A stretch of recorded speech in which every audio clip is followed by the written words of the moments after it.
Well, howdy y'all.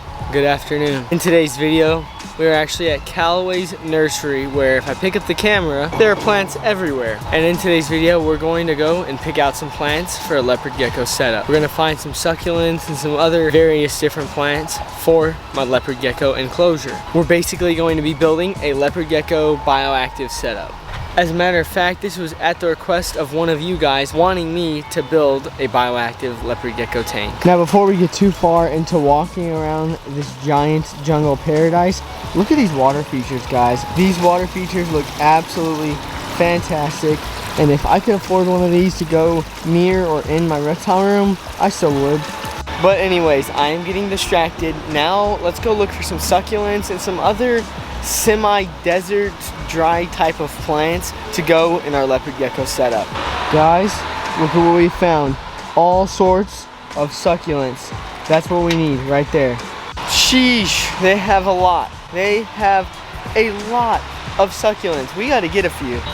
This one looks actually super cool. Something like this we may get to go in the leopard gecko setup. I'm not too sure yet. We're still shopping around, but you kind of have an idea of what we want.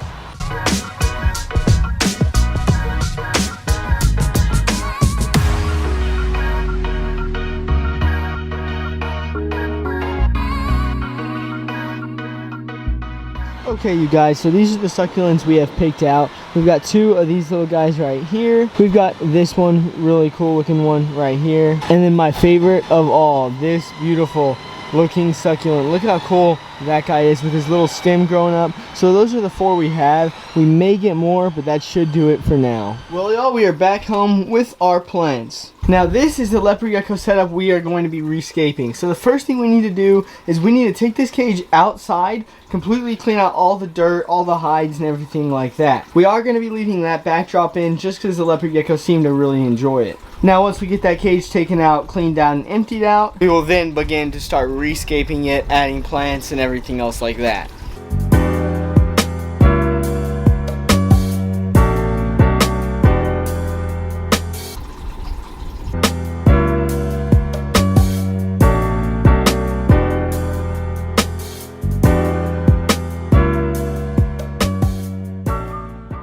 Okay, our tank is laid out. All of our materials are also laid out across the reptile room floor.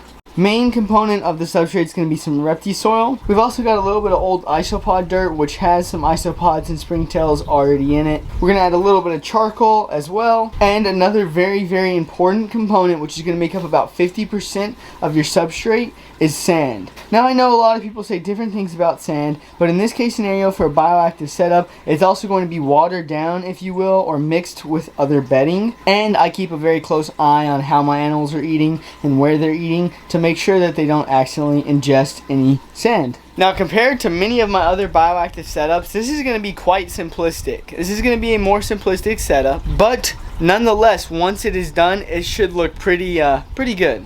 But now, without further ado, let's begin mixing our substrate. So first, we're going to add some of this old isopod dirt, like I said previously. We're going to add a pretty decent amount, if not the whole container, right across the bottom, like so. Good thing about this dirt is it also has peat moss, which is really good for succulents. Now let's add our play sand.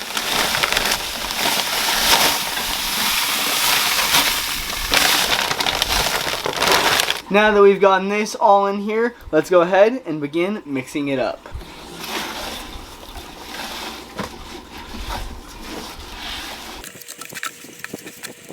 Now we've got our sand and that isopod dirt in. I was going to add repti soil, but the tank is almost completely filled. And I came up with a different alternative that I'd preferred more.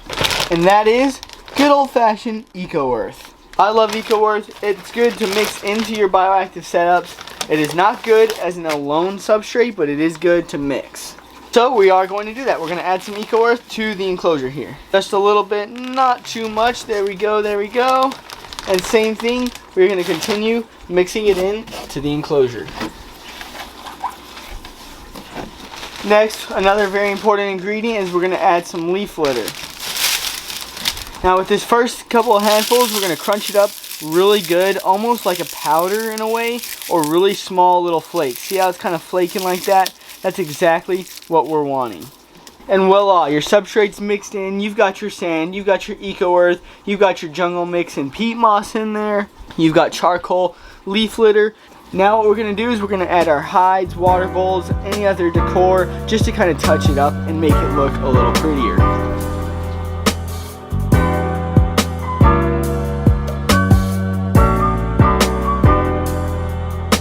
I'm actually liking the turnout so far. It's looking pretty decent. We've got our warm hide here. We've got our humid hide over here. So this little cork bark will help hold humidity. They'll be able to climb in and out through this tube.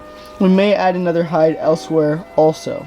Then we've got a water bowl here because of course having a water bowl for your leopard geckos is very important. Now we're still playing around with this and we have plants to add. So let's continue to mess with this cage and I'll pick the camera back up once we've made a little bit more progress. Of course, my favorite part is always adding wonderful plants to a bioactive setup. So without further ado, I'm more than happy to get started. I'm gonna start adding plants. I'm gonna start customizing the setup and making it look good with all of our wonderful succulents.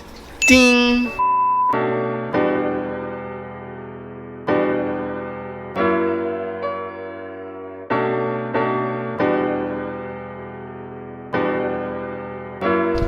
Alright little buddies, my little orange scaber isopods, I see y'all trying to run and hide. You guys, you see those little isopods? We're going to get some of those isopods right there and shake them off into the cage. There's a good amount under here. Let's just go free, go free. Get one more good batch. Go free.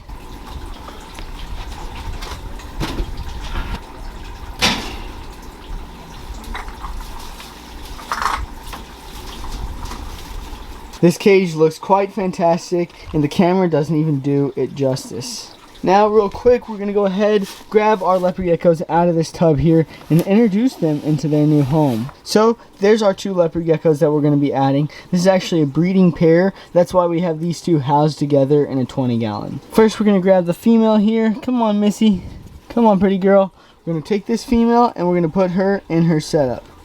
There we go, the female has been introduced into her enclosure. She's like so confused right now. She has no idea where she's just been put, where she's at, or anything like that. We're going to let her get settled in and go ahead and grab the male. Alright, Mr. Big Boy here. This is Leonidas, our male leopard gecko, and he's actually in shed. So we're going to work quickly with him. And there he goes. The male has been added in, and he is off to exploring his setup. And there they go, the male and female are starting to interact a little bit here. Nothing unusual, they're just crossing paths. But wow, this setup came out fantastic. I really hope the leopard geckos enjoy it as well. I also do not like the light on this cage, so real quick before we do anything else, I'm going to go ahead and change the bulb. 3, 2, 1. And voila, bulb is changed. Our leopard gecko is coming out to explore. And now let's take a closer look at this setup.